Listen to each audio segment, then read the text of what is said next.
Yeah, we're away, maybe. Cool. I'm getting a big circle spinning around. There we go. YouTube's doing What its you want, thing. like? It was insistent that I wasn't streaming for about 10 minutes before as well, Mhm. so that's always nice. But yeah, guys, welcome along. Little bit late, a couple of minutes late. Probably going to be a short one today. Yeah. We are going to go through a couple of headlines like we always do, like what we used to do on a Wednesday, but now it's a Friday, so welcome. Yeah. If That's your it, head's man. spinning, imagine what ours is doing. We don't know where we're at. Yeah. Exactly. So hi Daniel. You alright, Lee? Hey, man, how you doing? It's good. Yeah. Like I say, for some reason, my camera keeps deciding to not You look focus on very this, dark, and dude. Like it's putting us in the there we go. dark. That's better. That's more. It's like auto focusing, and I really don't know why. It's done it again. Like there must be something behind us, and it's just like you are in darkness. We're just gonna have to deal with it, I think, because I kind of go back. Yeah, we go. There we go. That's it. Yeah, that's actually sorted the job out. I don't know what's going on there. It's trying to be clever, and it's not working. Basically. Yeah. Which is a bit Really annoying that when you're watching a streamer, and it's like keeps like as soon as they move the head even slightly, they go out of focus, and it's like because they've all got like autofocus on the cameras, don't they? So I've been like, watching a few podcasts where that's happened. Like all of a sudden, it'll just go completely dark. I know it's like it's annoying sometimes, but yeah. See, what can you do? Now YouTube's telling me that I've got no data, like not limited data, none. Even though I can see the video, which is cool. But anyway, we press on. So yeah, where are we gonna start? I don't know. I try. I try not to look at the YouTube like in the window so much because it's always like got some like notifications and I always because you're always gonna think that the stream's like totally messed up, but usually it's actually okay on the other end. It's always just like sort of screaming in the background, isn't it? Yeah. Like, ah! So something to do with the bit rate or something. Yeah, there's always something. Wherever you want, mate. Just maybe. Well, some of them will lead into each vaccine. other, right? Like I think maybe if we start with there's a COVID vaccine one. We'll do that. Yeah, let's do that. Screw it. So the US is now the drug agency, the FDA, is going to proceed with the Pfizer approval, following on from the UK. Is it Pfizer? Pfizer? I don't know. Pfizer? Yeah. Pfizer. Pfizer. I think that's exactly how you pronounce it. Pfizer. Yeah. You can't pronounce something without it. Has to be phonetic. Yeah, definitely. The only way to do it. So yeah, U.S. Health Secretary Alex Azar said the vaccine should be authorized within a couple of days, which I thought was quite good news. That's that's in the wake of some bad news because I think there was a couple of stats online like the U.S. had had its highest death toll in ages. It was like 3,000 deaths had been recorded or something in one day, which was like the highest ever. Dude, I saw something crazy, right? And it was like a side-by-side chart of like the disasters fatal days in US history. And then like it had like all of the disasters next to the actual stats, and it was like last Thursday, two Thursdays ago. So it's like the casualties that they're getting is so significant. They listed them in like order, didn't they? So it was like the Vietnam War, like the Iraq War, 9/11, and then like last Tuesday. And I was like, bloody hell, that's when you kind of put it side by side like that, it really it brings it home. Yeah. It really does, because you think, wow, that's like so crazy. If you think it's been a shambles over here, it's been more than that over there. It's been. But like, dude, it's like. It's just still so mind-bending to me that, like, by now, over here, I know so many people that have had it, right? Close family members. And I don't want to do too much deep dive on this, but I think, like, I just don't understand how they can still have such a large group of people who, you know, deny it or downplay it when it's so obvious and apparent. And even most of those people themselves by now must know someone who's got it before. So it's I mean, it's America in general, really, like how polarizing everything is. Like everything's an issue to fight over. It's like, it's been a trying time for them, I'd imagine. Like, don't envy them at all, to be honest. With this vaccine, dude, I reckon that a lot of people in America won't take it. I mean, there's people like that in England, but I reckon there'll be quite a few people who will refuse to take it, which is unfortunate. But I mean, there's not a lot of information on what's in it, which is a problem. Like that would be the way to go about it. Would just be like publish exactly how it works and stuff. But there's not a lot out there that's like easy to understand. Yeah. But yeah, I mean, the Pfizer vaccine, as we're now calling it, has been approved for public use in the UK, Canada, Bahrain, and Saudi Arabia, which was two like really odd places. Yeah, out of all the places. We had some, pretty good news though. Obviously, this week, just past, we had the first person, a 90-year-old woman, who took the vaccine, right? And we also had Matt Hancock on the news on Good Morning Britain crying, doing his fake tears.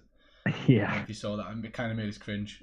I saw a video where it was like, you love him or hate him, and generally most of the time I do dislike him. But Piers Morgan was kind of grilling Matt Hancock over whether he would take a pay rise on it. I don't know if you've seen this video.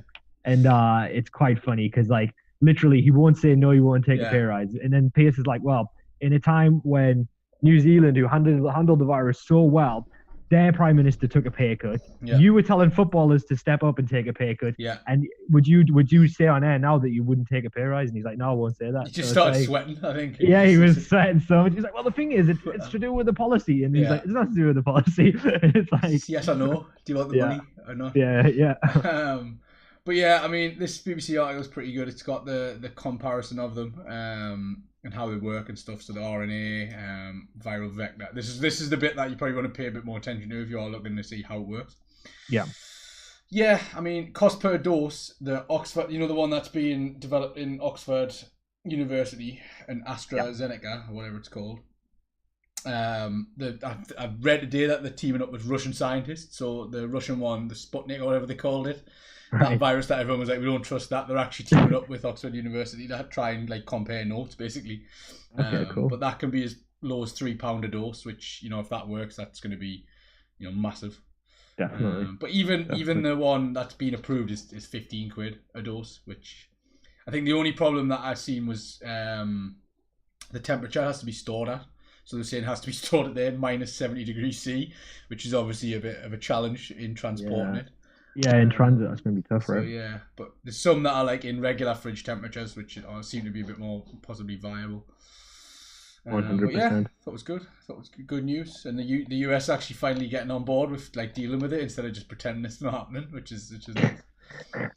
Well, yeah, the amount of times that they've been promised, like, oh, it's going to be out next week. Be out next week. And it's like, okay. Donald Trump will take credit for it as well. I vaccinated. I did it. I'm the greatest vaccine the world has ever seen. You can see that coming a mile away, can't you? So. Yeah, definitely. Will you get the vaccination? Who's put that? Was that you, Daniel? Nah, it wasn't me. I don't know who's on the media savvy page. Someone's logged in as the accountant. That's what I literally just saw that as you saw it. I just went on the page there, like. Yeah. Luckily, I won't get offered it, so I don't have to choose whether I want it or not. Because obviously, Bill Gates will be coming for us with his microchips, and I don't know if I'm ready for that yet. Could be knocking on your door with a syringe, specifically my door, spraying it in the air, like through the like breathing it through the letterbox. That's it, yeah. And you know why that is? You know why you'd be doing that? Is that because aliens exist? That's because the Galactic Federation is coming for it. That's why. I knew that was the segue. That's the segue right there. So there you go. Former Israeli space security chief says extraterrestrials exist and Trump knows about it. Wow. And he went on to say that a Galactic Federation has been waiting for humans to reach a stage where we will understand what space and spaceships are. And apparently, that's now. Man, live out like a Galactic Federation. That's that's what you want, isn't it?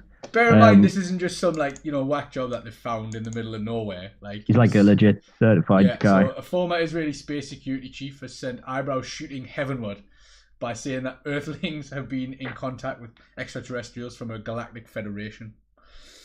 But then he went on to claim that Trump knew about it as well. So I'm willing to speculate that Trump is an alien. This is so mental. Listen to this bit, right? The guy said that cooperation agreements had been signed between species, including an underground base in the depths of Mars, where there are American astronauts and alien representatives. Yeah.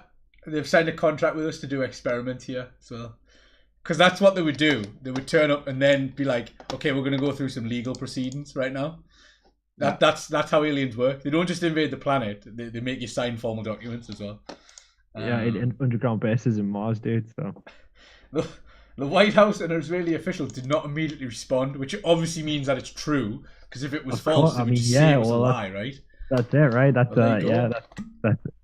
that's the thing. So yeah. A spokesperson for NASA said one of the agency's key goals was searching for life in the universe, but it had yet to find signs of extraterrestrial lives. So they've not been invited to the Galactic Federation. Yeah, seems like it. What's his name? I don't know how to pronounce that. I can give it a go. Let's have a look. Lost the page now. Oh no, Yidiot Aharon. I don't know how to say that. That's not even his name either. That's the paper, I think. Okay. Yeah. God, right. Okay. So, his name's Haim Eshed. Okay. I was going to Google him to see if he'd done anything else weird, but I might not bother now. No, Haim Eshed. I'm sure I'm butchering that, but yeah, that was spot on. Oh, look, there we go. Haim Eshed is a retired brigadier general of the Israeli Defense Forces. There you professor go, at the Institute for Space Research. So, like, he's not just some like conspiracy theorist. Well, he's an actual. But he's like got actual credentials, and he's saying this. I'm sure that Tom DeLonge's going to be in touch with him very soon. No. He's going to be. He'll have him on the phone straight away. Like he's probably already called him. He's probably wrote him a whole album or something. Probably. Man. I mean, Joe Rogan will probably have him on a podcast before the week's out. True. Like, yeah, he'll be on Rogan next week. So like aliens. Yeah. Yeah. Spotify exclusive now, of course. So you'll have to pay. You'll have to pay $9.99 a month just for that. I actually had Target. So about that though, have they took all of the YouTube ones off, or is it still getting shit? Really? Yeah. Wow. They still got GRE tunes, as in the little illustrations, but they're all gone. Wow, that's so crazy. Like, I've been getting targeted advertisements for it. Yeah. Like, which is really weird. And for it's Spotify. Like everyone, Spotify exclusive podcast. It's so weird to see that. Probably because we talked about it on here. Probably, yeah. I wouldn't be surprised, man. But yeah, I thought that was pretty crazy. But yeah, so there possibly is what did he call it again? A Galactic Federation. So maybe in a couple of years' time. What I want to know is that where the vaccines come from? Do you reckon? Yeah. Is that? Yeah. Well, yeah. Well, probably. Yeah. They're probably from the secret base in Mars. Like alien DNA from Mars. Is that not what they're called? Like I'm sure that's from like Star Trek or Star Wars. The Galactic Federation. Definitely, it's like an actual sci-fi term, right? It's in something. I don't really like. Oh no, hang on. Hold on. Galactic Federation. Okay, so the Galactic Federation of Free Alliances. Is from the Clone Wars. Right, it's Star Wars. Okay. Oh great. My God! Also, just while we're on that topic, right? Yeah. This is a little good one for everybody watching. There's been announced on Disney Plus next year they're doing an exclusive Star Wars series. It's called Obi-Wan Kenobi, and it's going to have Ewan McGregor coming back as Obi-Wan. And Hayden Christensen is going to play Darth Vader.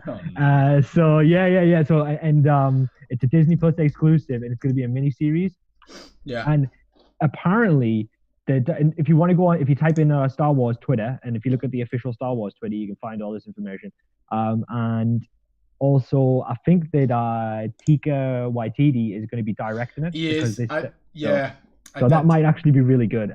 He's actually a really good director. So yeah, he's great. And I mean, if you want proof of that, if you watch 4-3 Ragnarok, it's amazing. It's like the trilogy. The third film is usually the weakest, but I'd probably say it's the strongest. I mean, Ragnarok. He kind of revitalized the whole Thor kind of character because he gave him more comic relief, and he wasn't as like dull or boring and over the top. Serious in any way. Yeah, serious. Well, it's because that actual character of Thor is quite nice, but like it was quite good, that kind of like warrior, like Viking-esque kind of traits. But then it's like when you put it with the modern universe, it looks a bit weird and stupid almost. How seriously can you take like a literal god?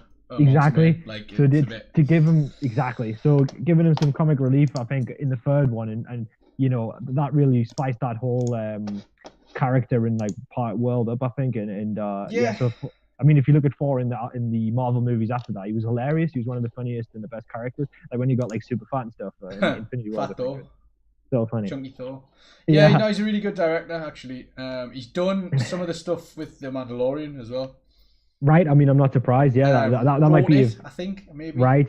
Yeah. I mean, that makes sense. Yeah, and I mean, I've heard from everybody, like so many people, more and more people getting onto me about how good the Mandalorian is, and I think that Jon Favreau as well. You know, you've got to give props to Jon Favreau because obviously he did Iron Man too, and he really kind of introduced both those kind of like revitalized both those kind of franchises. I guess. Yeah, no, it's really good. I can't remember the guy who plays the Mandalorian. So he did a few of the episodes. It looks like he directed them actually. Oh no, he was in them. Was he in them? Isn't Django like New Zealand or something? So obviously Teague is from New Zealand, so I think that that makes Boba Fett isn't he like a New Zealand actor? So it is, yeah. It's really good. He's a really good director, so hopefully that is pretty good. That's all the Star Wars updates you're getting because there's too much.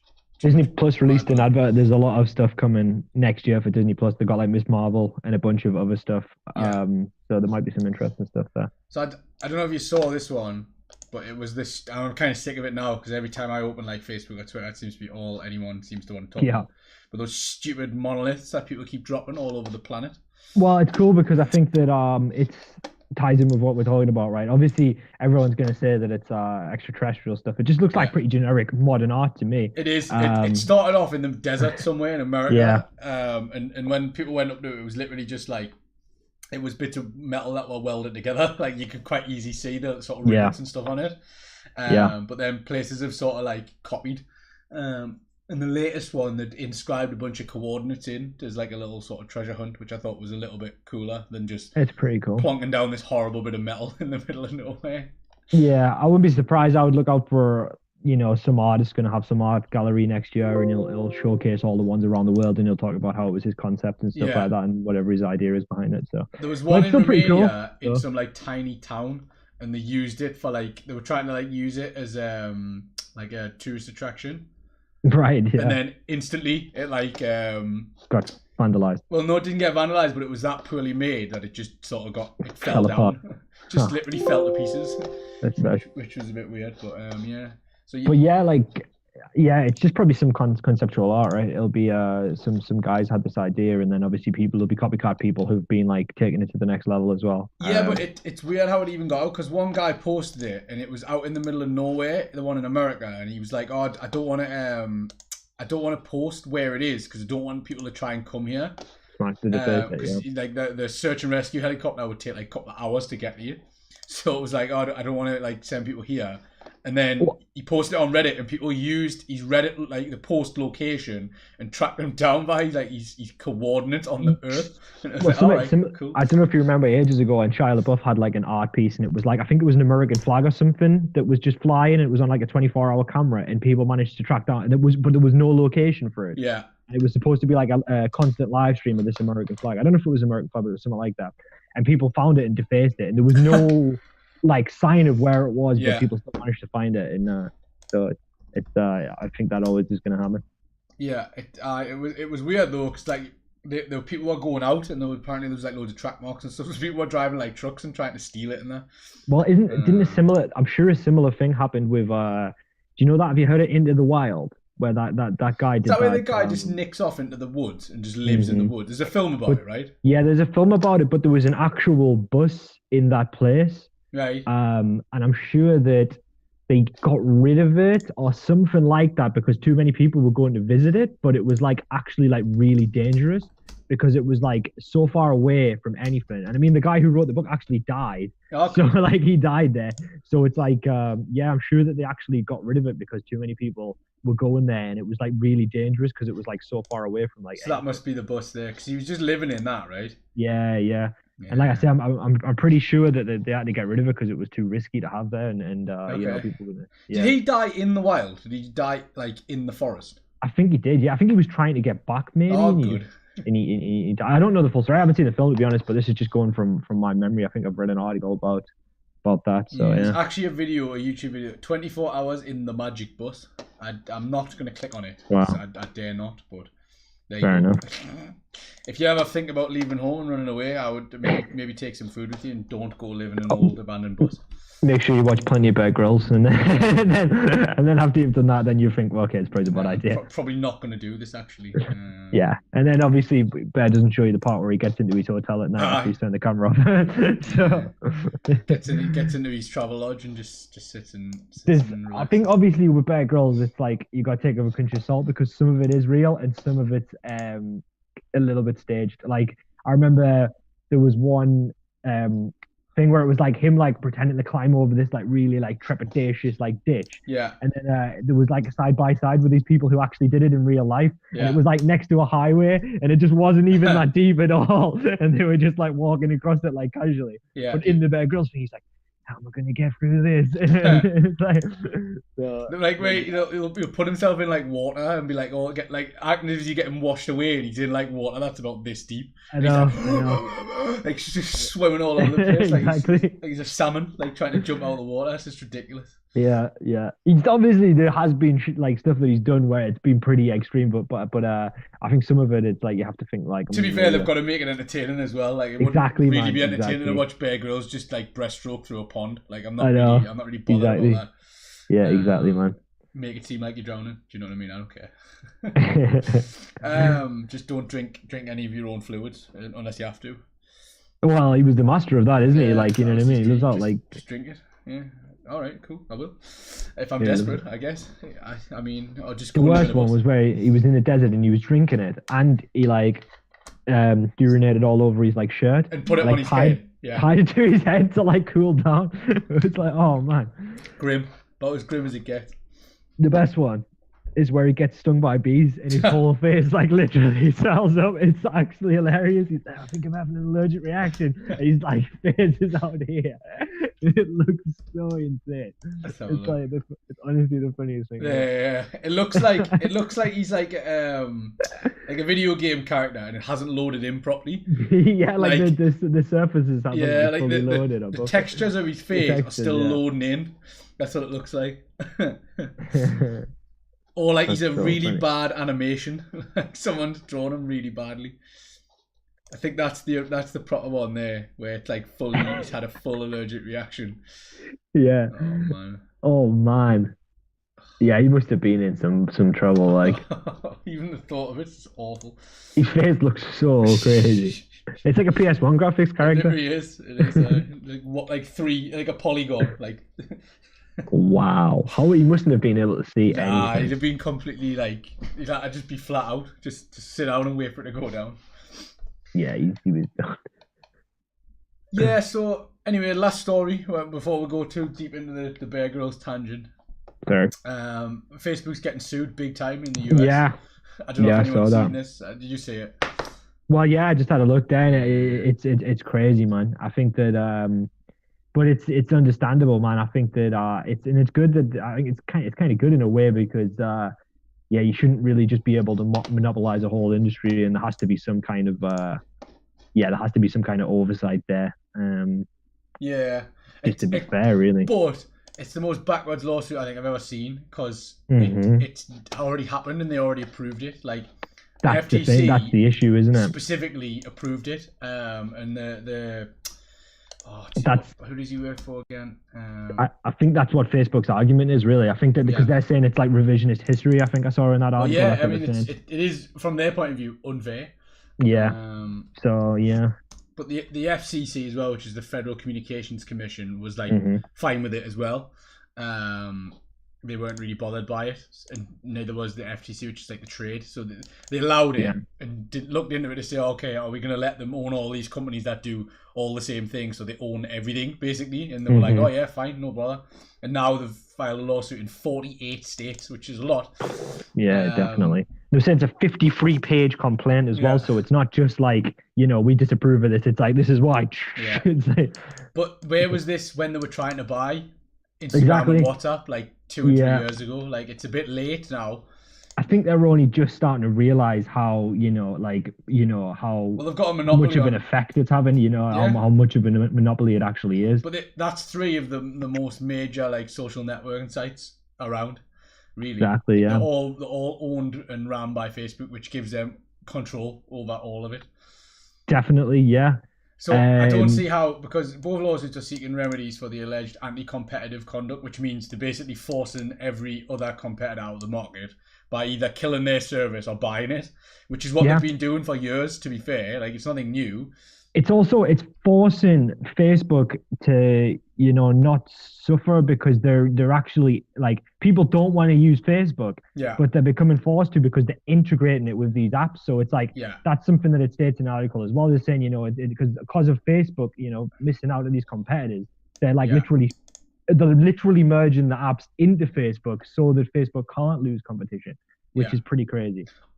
Or you can't avoid giving your data to Facebook or in any way, because if you want to use Instagram or WhatsApp, it's in some way going to be linked. Even though Mark Zuckerberg went up in front of Congress and insisted that it wasn't, I don't believe him. And even if I did, they're the parent company. Facebook's the parent company. There was a really good thing where, when he was in Congress and AOC was grilling him, that was the best thing ever. That, and he was totally dissed. I can't remember exactly what she was saying, but she totally had him on something. Yeah, well, apparently Matt Hancock, before he got his new role as what's he now? Secretary of State for Public Health. That's it now. But he was for digital culture. What was he before again? I don't know. They've all got really long-winded titles, like everybody in the cabinet. So it's Secretary of State for blah blah blah blah blah. But I'll tell you now. So basically, he refused to go to a meeting with Zuckerberg refused to go to a meeting with him. And the 2018 minutes of it got leaked when they finally went. And he basically, Zuckerberg was threatening to pull investment out of the UK because the government were going to regulate what Facebook can and can't do in regards to things like political adverts and stuff. And basically, the UK government and Matt Hancock completely backed down and were like, look, we'll be a lot more in. I think they worded it as we'll be a lot more on the side of innovation, which basically means you can do what you want. If there really is a widespread perception in Silicon Valley that the UK government is anti-tech, then shifting the tone is vital. That's some of the minutes from there. Oh wow! It's just really worrying, really, especially when you see what unfolded after that and what's unfolding at the minute with all the political tit for tat stuff that's going on social media. Like, this is why, because we didn't regulate it, we backed down from regulating what can be on there. And Facebook have outright said that they're not going to ban political advertising because they know how much money it makes them. I mean, I think that they've kind of shifted the stance. Oh, I know what the AOC thing is now, but I think that they kind of shifted the stance a little bit since like the last time that they were getting grilled. But their initial thing was that they said, right, that I think AOC asked her, "You're going to take misinformation off?" And then she said, "Well, no." Zuckerberg said no, because it's not up to us; it's up to the people who post it. Yeah. His stance is the information on there they won't vet. It's up to you to vet it. And it's like, but that's not how it works when someone's putting something out for political gain or to incite violence, for example. To say something like, something as stupid as the 5G towers are going to automatically, fry your brain and your skull and give you ear cancer. And then people are running and like burning them down because of a post they saw on Facebook. Like, you probably should regulate it then. It's what I always said, dude. I think I probably said this point like so many times, but it's just like it's the with digital media, it's the absence. Obviously with press media, there was always the regulations. It was always very regulated, and there was certain there was certain credibility to it. Even like the most tabloid newspaper still had to follow a certain kind of thing to be able to publish something. But on any social media, anyone can publish anything, and there's no credentials there. Nope. So it's like has to be no like real source. So it's like that's what the worrying thing is. I mean, it's because you have to decide if you're Facebook or Twitter.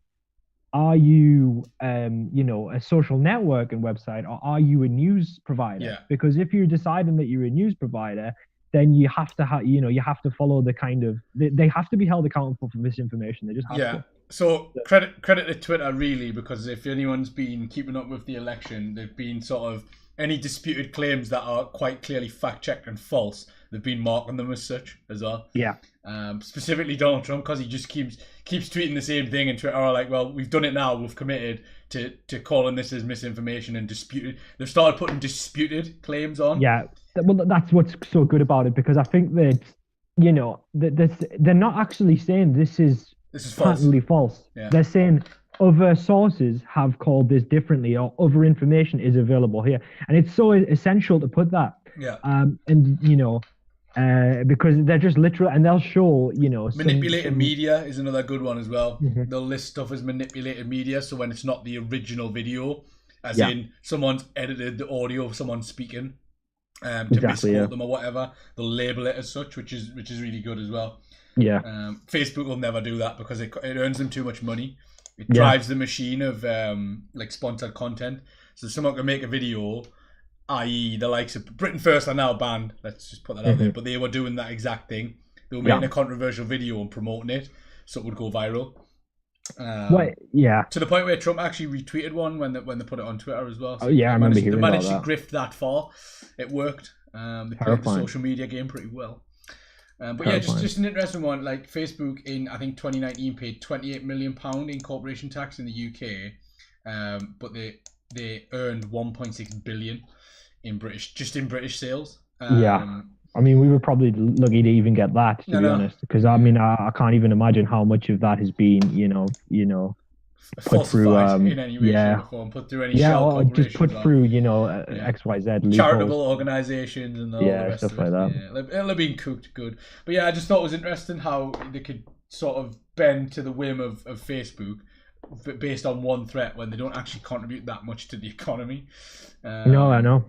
It's just strange. But yeah, they're getting sued in America, and I, to be honest, hope they don't win.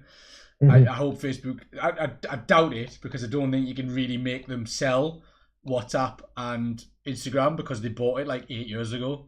What's the actual objective? It is to well, they want to devolve it, I think. Devolve it, yeah. Pretty much. I think if we scroll through, so the lawsuit in America, post a lot of engagement. States complaints. Forced to divest Instagram. Yeah, they wanted to divest, so they want to split it. Basically, they want Facebook to split WhatsApp and Instagram out of Facebook's like core services, which I don't see how they can force them to do that. I don't know how any judge would look at that and say What I'd like to see is some more regulation on what they can do. I think the ship sailed on them having a monopoly. It's a bit too late. Like, there's only really Twitter. And that exists as a similar platform that isn't owned by Facebook, and I don't think it ever will be. Yeah, no, I don't think that. I think Twitter's became so big by itself that you know, I think Twitter's always going to kind of have its own place in the market. Do you know what it's annoying about it? And I was listening to there was a couple of journalists on who do sort of analyze like online communications, and they were saying if you look at Twitter in like 2008, it was absolutely nothing. It was just this website where people would like vomit out random garbage.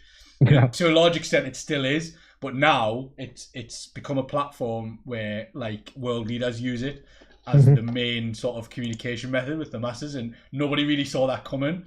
So had Facebook have seen that in like 2010, they probably would have bought it, but there's just no chance now. It's because you've got this real kind of strange anomaly that's happened where you've had an actual celebrity become a president. Yeah. So I feel like that would have never ever happened if you hadn't had that kind of weird just anomaly happen, because he was already using Facebook so actively as a celebrity, and then to become the actual president of, you know, one of the leading countries in the world. And then he continued to use it. And if you remember, if you cast your mind back to when he was first tweeting as the president, everyone was like, this is so weird. Yeah. Did you see what he tweeted today? No, I don't think I did.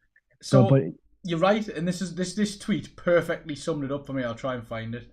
But everyone was so like kind of like I remember when he first got in, and everyone was like, "This is so weird that he's like tweeting all the time and he's the president." At like 2 in the morning.